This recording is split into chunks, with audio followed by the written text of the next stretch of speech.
Hurmatli tomoshabin, Irfon TV loyihasini birgalikda rivojlantiraylik. Agar ko'rsatuvimiz sizga manzur bo'lsa, like, ya'ni yoqti tugmasini bosib, qo'llab-quvvatlang. Sahifamizga obuna bo'ling, ushbu foydali videoni yaqinlaringizga ulashing va albatta o'z fikringizni izohlarda yozib qoldiring. Sizning e'tiboringiz va qo'llab-quvvatlashingiz bizni yanada ko'proq foydali va ilhom beruvchi loyihalar qilishga undaydi.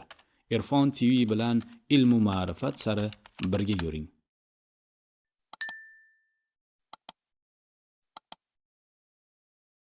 Assalomu alaykum ustoz. Va alaykum assalom. Ustoz, bitta savol keluvdi.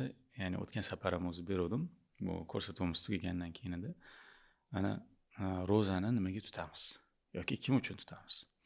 Endi bu savol oddiy savol tuyulishi mumkin.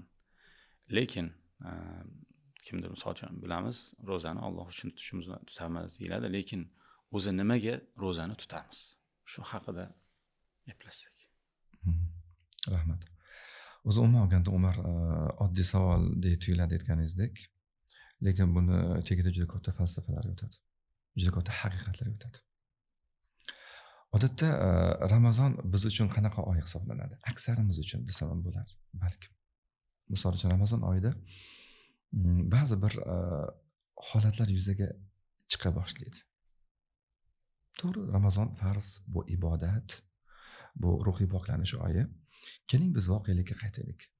Voqelikka qaytadigan bo'lsak, biroz boshqacharoq suratni ko'ramiz. Voqelikda nima aytadi voqelik? Voqelik aytadigan narsa Ramazon oyida o'zgarishlar yuzaga keladi. Misol uchun dasturxonlarimizda bitta taom ikkitaga aylanadi, ikkita uchtaga aylanadi misol uchun. To'g'rimi? Go'yoki mehmon kutganimizdek o'zimizni hurmat qila boshlaymiz. Aksarimiz shunaqa bo'lsa kerak deb o'ylayman. Ramazonda yana bir yengilliklar paydo bo'ladi. Bu narsa nima edi? Demak, dasturxonimizga xurmolar qo'yila boshlanadi. Tushunyapsizmi? Erkaklar nima qiladi? O'z-o'zidan masjidga shoshadi. Ular uchun bir yengillik edi. Bu taravih namozi haqida gap ketyapti. Shunga o'xshagan holat. Ya'ni voqelikka qaraydigan bo'lsak, ibodatdan ko'ra marosimlar yuzaga keladi desak, yaqinroq bo'ladi deb o'ylayman. Umar ibn Abdulaziz rahmatullohi alayhi doim duo qilardilar. Shu duolardan birlari, ya Rob, meni ibodatlarim odat bo'lib qolmoqligidan panoh so'rayman dedilar. Olim insonni odati ham ibodatga aylanadi. Chunki niyati to'g'ri bo'ladi. Lekin deylik ilmdan xabarsiz bo'lgan odam, haqiqatni bilmaydigan odam, niyatini yengilamagan odamda odatda uni ibodati ham odatga aylanadi. Shuning uchun bu yerda asosan gap niyat haqida ketmoqda. Tushuntira oldimmi? Demak, o'sha odat bo'lib qolmasligi uchun niyatimizga ahamiyat berishimiz kerak. Ahamiyat berishimiz kerak bo'ladi. Uni haqiqatga kirishimiz kerak bo'ladi. O'zimiz uchun savol berishimiz kerak bo'ladi. Nima uchun degan narsa bo'ladi. Insonni bilasizmi, 98% gacha Allah va'i deyiladi. Ong ostidagi ma'lumotlar bizni boshqara boshlaydi. O'z-o'zidan biz tarovihga chiqa boshlaymiz. Lekin ma'lum muddatdan keyin yana chiqmay qo'yamiz. Chunki bu odat edi. Boshida himmat qilamiz. Xuddi shunday, chunki nafsga ham bu yengillik, nafs yengillikni xohlaydi. Lekin nafsga qiyinchilik bo'ladi. Nima uchun? Chunki o'zi nafl ibodati yo'q edi. Qanaqasiga bu anaqa bo'lsin? Bunga ko'niksin, ha. Endi eng xatarli narsa biz bolalarga ta'lim berishimiz Ramazonda. Ramazon ta'lim berilganda juda ko'p kitoblarda va so'zlarimizda aytadigan narsa nimadan iborat edi? Biz farzandlarimiz so'rasa, biz Ramazonni deylik sabr oyi deymiz, ibodat oyi deymiz. Bolalarimizga keladigan bo'lsak, o'zimizga ham, bolalarimizga ham aytadigan so'z va kitoblarda ham odatda yoziladi bu narsa. Aytamizki, bu beva bechoralarni, qiynalganlarni his qilish oyi deymiz. Bilasiz, bu narsa voqelikka doim ham to'g'ri kelavermaydi. Men 100% demoqchi emasman. Lekin bitta narsada farzandingizga xuddi shu narsani aytasiz. Aytasizki, Ramazon oyida biz qiynalganlarni, ochlarni his qilamiz deysiz. Bola boshqacha tushunadi bu narsani. Haqiqatan ustoz, men o'sha yoshligimda eslayman, roza tutganimizda oyimlar yaxshi yegan yoki bo'lmasa roza tutmoqchi bo'lsa, yo sen hali qiynalasan deyishardi, lekin uyda o'sha yana ham o'sha aytganingizdek 2 barobar ovqatlar ko'payardi. Hozir ham hatto oyim aytadilar, o'g'lim hozir roza oyi ko'proq yegan, go'shtli yegan, bo'lmasa zaiflashib qolasan. Xuddi shundoq. Demak, xuddi shu qarang, voqelikka qarang. Farzandlarimizga xuddi shu narsani aytamiz. Beva bechoralarni ochlarini his qilish oy deymiz. Lekin bola qaraydi dasturxonga. Ramazondagi yo'q ne'matlar qo'yiladi. Alhamdulillah, Allohga shukr. Lekin gap tagida ma'no bordi. Bola demak ularni his qilish shunaqa bo'ladi deb o'ylaydi. Ba'zi erkaklarga Ramazon oyi tashvish tug'iladi. Juda ko'p opa singil onalarimizga tashvish tug'iladi, chunki ular ertaga kech yoki kunning ikkinchi qismi peshindan boshlab yoki shomga qadar oshxonada bo'lish kerak edi. Oshxonada bo'lish kerak bo'ladi. Nima uchun? Chunki deylik bir marta qilinadigan taom bitta taom ikkitaga, uchtaga aylanadi va oldida albatta somsa yoki nima bo'lish kerak bo'ladi? Yana salat ham bo'lish kerak bo'ladi. Tasavvur qiling, erkaklarga bu narsa ba'zan yuk bo'ladi. Nima uchun? Deylik 3 kilo go'sht oladigan bo'lsa, olsa albatta, yoki olsa, nima qiladi? Bu narsa 5 kiloga aylanadi. Shuning uchun ba'zi insonlarni ko'ramiz, deylik Ramazondan so'ng semira boshlashadi. Ramazondan chiqadi, u semirgan holatda kamida 2-3 kilo yana alohida yana yuk oladi. Aslida aksincha bo'lish kerak. Aksincha bo'lish kerak bo'ladi. Xuddi shu singari ehson qilinsa, iftor qilinsa ham bo'ladi. Odatda to'q insonlar keladi-da. Men aytmoqchi emasman, to'g'rirog'i, hamma shunaqa deb. Lekin voqelik yoki aksarimiz xuddi shu narsani ko'rsatadi. Bu narsa biz bolani munofiqlikka va xato dunyoqarashga tarbiya qilgan bo'lamiz. Chunki bola qaraydi, ota-onaning so'zi bilan uning xatti-harakati mutanosib kelyapti. Hali biron bir miskin, bechora insonni ziyorat qilgani yo'q, bergani yo'q. Shuning uchun bolaning tarbiyasi boshqacha bo'ladi. To'g'ri, bunga amal qiladigan ota-ona o'sha bechoralarni o'ylasa ham shu narsaga bolasini guvoh qilib qo'yish kerak bo'ladi deb o'ylayman. Endi ba'zi insonlarga shunaqa savol beriladi-da, ibodat oyi deydi. Men aytamanki, siz Ramazon oyida nima ibodat qildingiz deyman. Siz sohangizdan kelib chiqqan holatda doktor bo'lishingiz mumkin, vrach, misol uchun, muhandis bo'lishingiz mumkin, IT mutaxassis bo'lishingiz mumkin, ustoz bo'lishingiz mumkin, muallim demoqchiman maktabda. Maktabdagi muallim deylik doskani oldida ibodat qiladi. Deylik bog'chapa bo'lishingiz mumkin. Siz hokim bo'lishingiz mumkin. Siz prokuror, sudya bo'lishingiz mumkin. Siz davlat rahbari bo'lishingiz mumkin. Har bir soha egasiga savol beriladi. Sizning ibodatingiz nimadan iborat edi? Bunga har bir inson o'zi topish kerak bo'ladi javobni. Yoki sabr haqida gap ketadi. Sabr oyi deyiladi. Yemadim, ichmadim, shunga sabr qildim deydi. Yo'q, bu o'zi bo'lish kerak bo'lgan narsa deyman. Nima uchun? Chunki ba'zan biz deylik taom shunaqa bir chetda bo'lib qolasiz, yetib borishgacha sabr qilishingiz kerak bo'ladi-da. Taom topa olmaysiz yoki taom bor, pulingiz yo'q. Tushuntira oldimmi? Yoki taom bor, uni yeya olmaysiz, boshqacha taom yeyishingiz kerak bo'ladi. Bunda ham biz sabr qilamiz-ku axir. Shuning uchun bu joydagi sabrni taom bilan suvdan sabr qilingiz, bu juda katta maqom deyman. Lekin siz o'zingiz uchun yana nima narsa qo'sha oldingiz deyman. Tushuntira oldimmi? Shuning uchun bu savolga hamma o'zi javob berish kerak bo'ladi deb o'ylayman. Shuning uchun keling voqelikka tushaylik, ya'ni real hayotga tushadigan bo'lsak, biz nima narsalarni olamiz Ramazondan? Siz savol berasiz yuqorida. Biz ro'zada nima narsa olamiz dedingiz? Ya'ni Ramazon tarbiya oyi edi. Nima olar ekanmiz? Keling o'rganamiz bu narsani. Birinchidan, Ramazon oyida biz intizom o'rganamiz. Intizom. Bilasizmi intizom qanaqa narsa? Dunyoda muvaffaqiyatga erishgan har qanday insonni eng buyuk sifati hisoblanadi. Dunyoda muvaffaqiyatga erishganida bilasiz, ingliz tilida kitob yozilgan, 4 ta kitob bor, har birida 250 ta karat yozilgan. Mana shu inson muallifni o'zidan so'ralganida, hammasini bitta qilib bera olasizmi deganida, bu kishi intizom deganlar.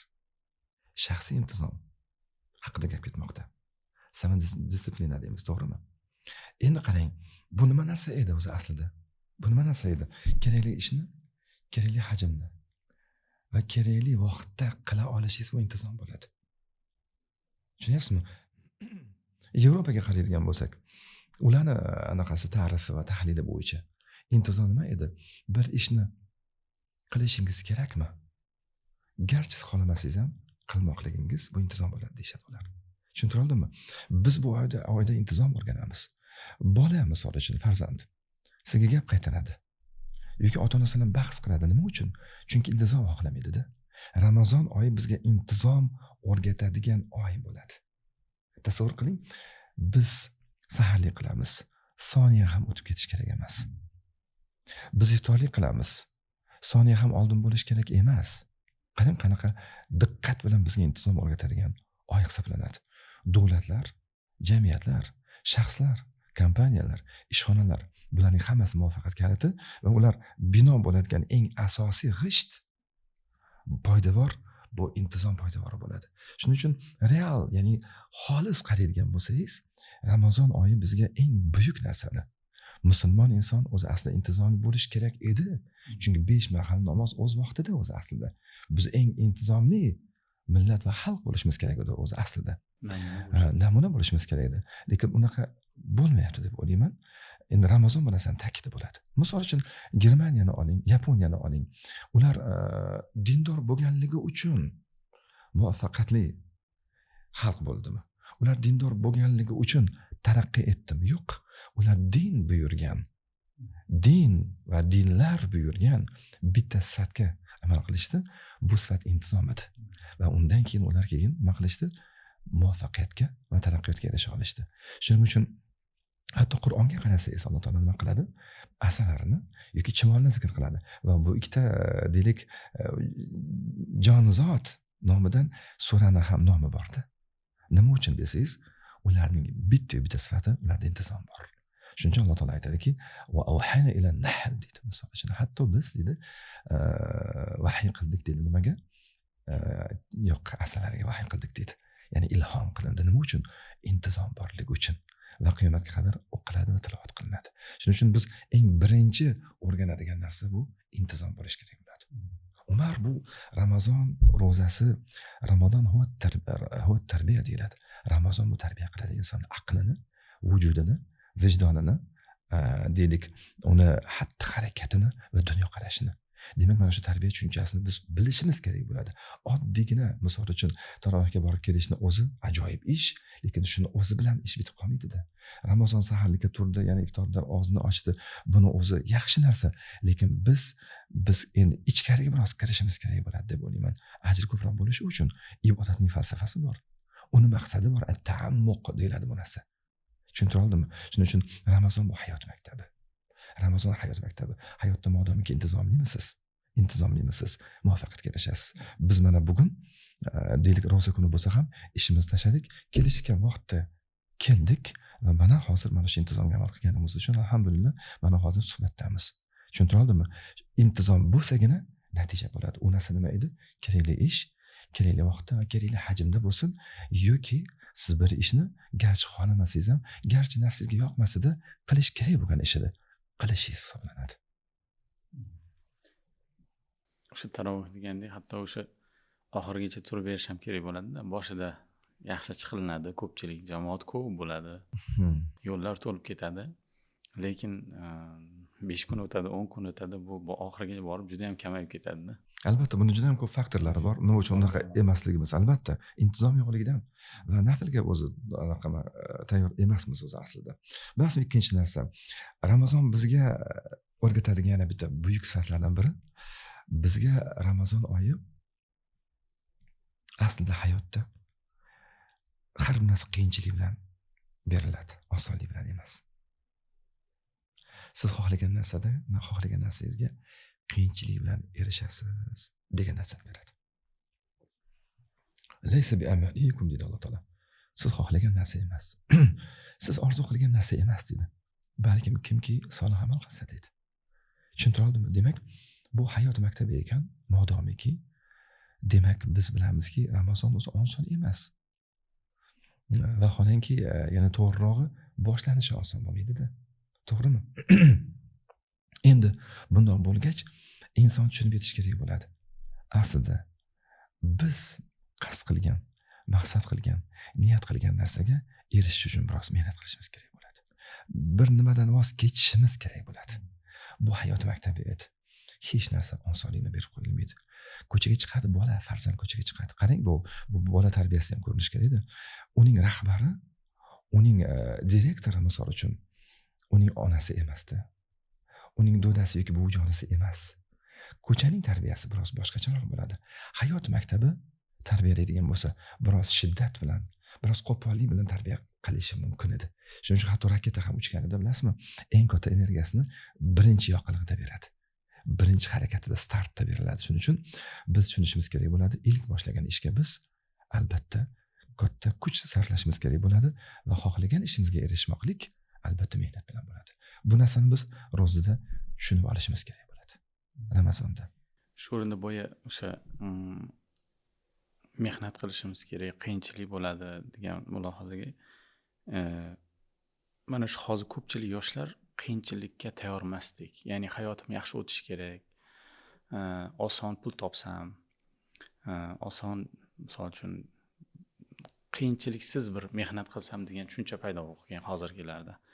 Ya'ni misol uchun oldingilar dehqonchilik qilishgan, qiyin ishlarni qilishganda, hozir IT dasturlashga kirsamda, kompyuter oldida o'tirib ishlasam degan bir tushunchalar bo'lib qolganda. O'zi bu mana shu sal mana shunga bir izoh berib ketsangiz deb savol bermoqchi edim.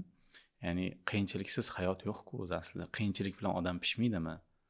Biz hozir mana Irfon TVda er-yigit tarbiyasi degan maqola qo'yib boryapmiz va audio shaklda ham buni o'qib boryapmiz. O'sha yerda juda ham yaxshi keltirilgan hayot o'zi kecha va kunduz, misol uchun oy va quyosh, ob-havoni sovuqligi, issiqligi, ya'ni hayot o'zi shu qiyinchilikdan iborat-ku degan bir mavzuda maqola qo'yib boryapmiz. O'sha aytmoqchiligim shu qiyinchilik bilan odam pishish haqida sal bir. Menimcha bu narsaga biz alohida ko'rsatuv qilishimiz kerak deb o'ylayman. Lekin mana shu joyda aytadigan narsa bunga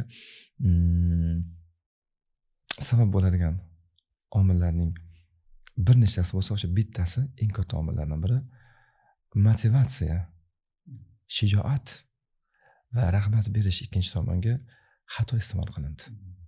Bu istilohga, motivatsiya istilohiga zulm qilindi deyman. Motivatsiyaga zulm qilindi. Motivatsiya ikkinchi tomonning sizga bergan deylik sizni harakatga keltiruvchi so'zlari emas edi.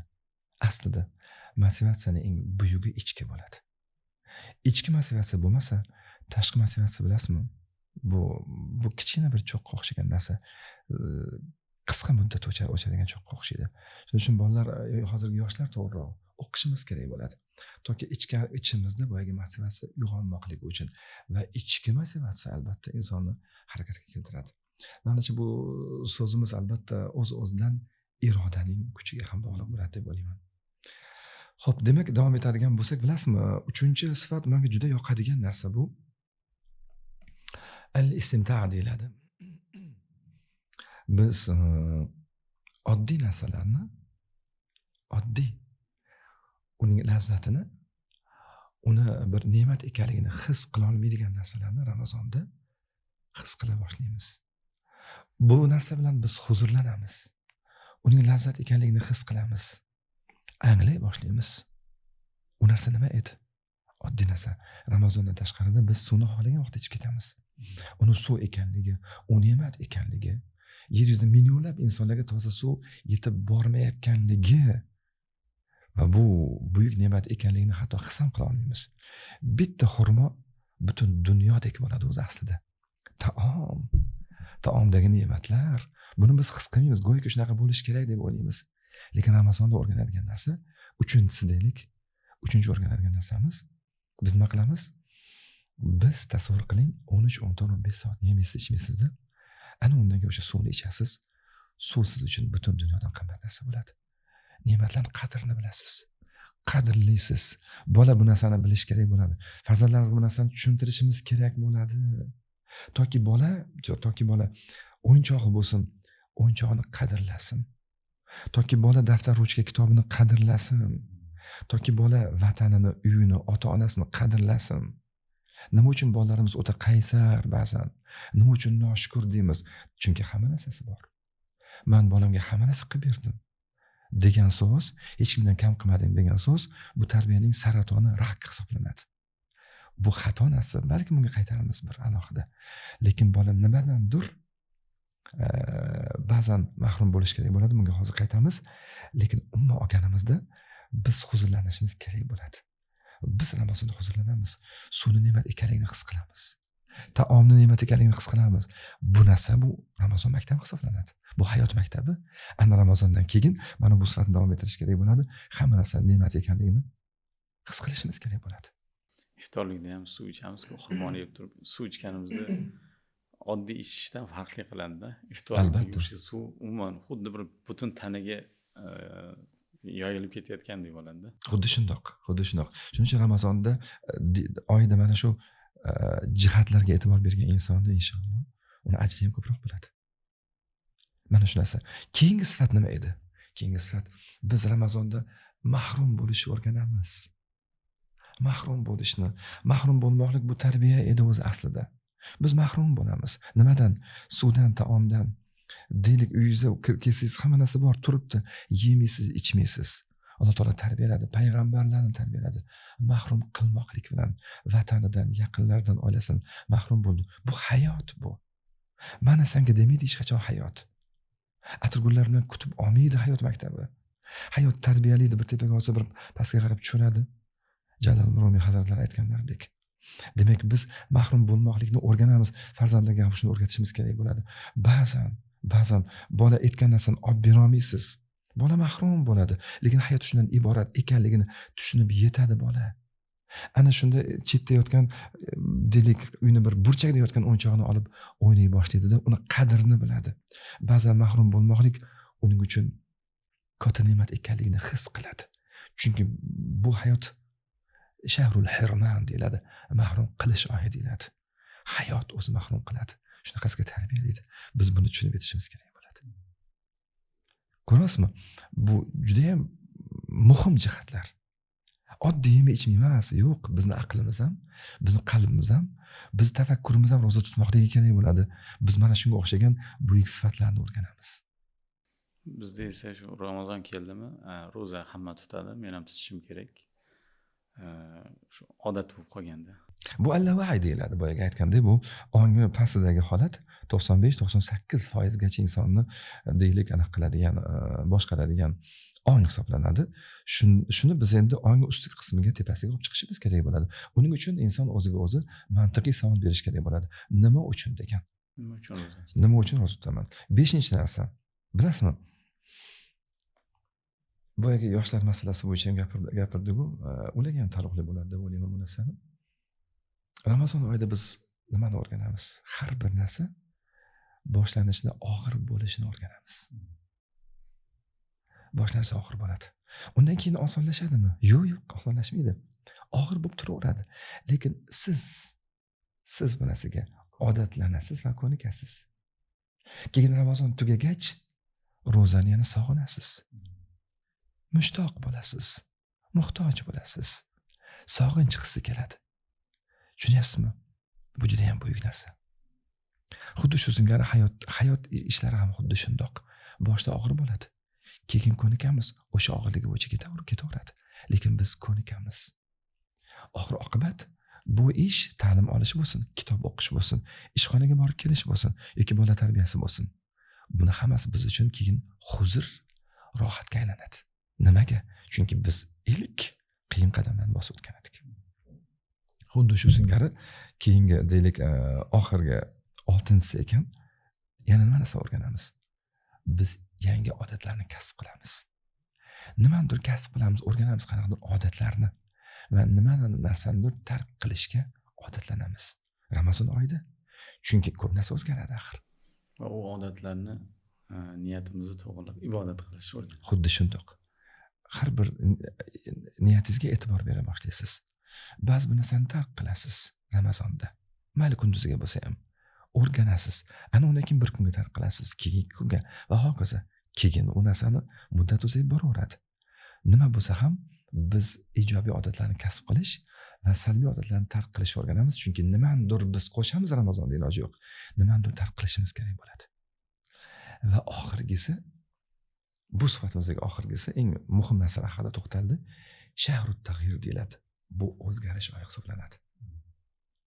Biz Ramazonda boyanaqa zona komforti deymizmi? O'sha rohat, hudud va maydonidan chiqa boshlaymiz. Biz o'zgara boshlaymiz. Biz o'zimiz ongli tarzda o'zgartira boshlaymiz. Nima uchun? Chunki bizni yotib turishimiz ham, taomlanishimiz ham, kerak bo'lsa insonlar bilan bo'ladigan munosabatda ham o'tgan safar men ro'zadorman degan haqida gaplashuvdik, so'z haqida. To'g'rimi? Demak, inson o'zidan o'zi boshqara boshlaydi va o'zida o'zgarish seza boshlaydi. Biz o'zgara boshlaymiz, ozgincha bo'lsa ham. Mana shu eng muhim bo'lgan sifatlarga kiradi deb o'ylayman. Demak, biz nafaqat oddiy yotib turishimiz, ibodatda ham albatta niyatimiz to'g'ri bo'lishi kerak bo'ladi. Nafaqat yemaslik, ichmaslik emas, balki uning falsafasiga va uni yana ichkariga kirmoqligimiz kerak bo'ladi, toki ko'proq manfaat olaylik, ko'proq ajr olaylik. Bizga ergashgan boshqalar ham, deylik, ota sifatida farzandlarga ergashsin, ertaga hayotga chiqqanida ular muvaffaqiyatli inson bo'lishsin. Har bir ibodatni hayot maktabiga bog'lashsin. Tashakkur.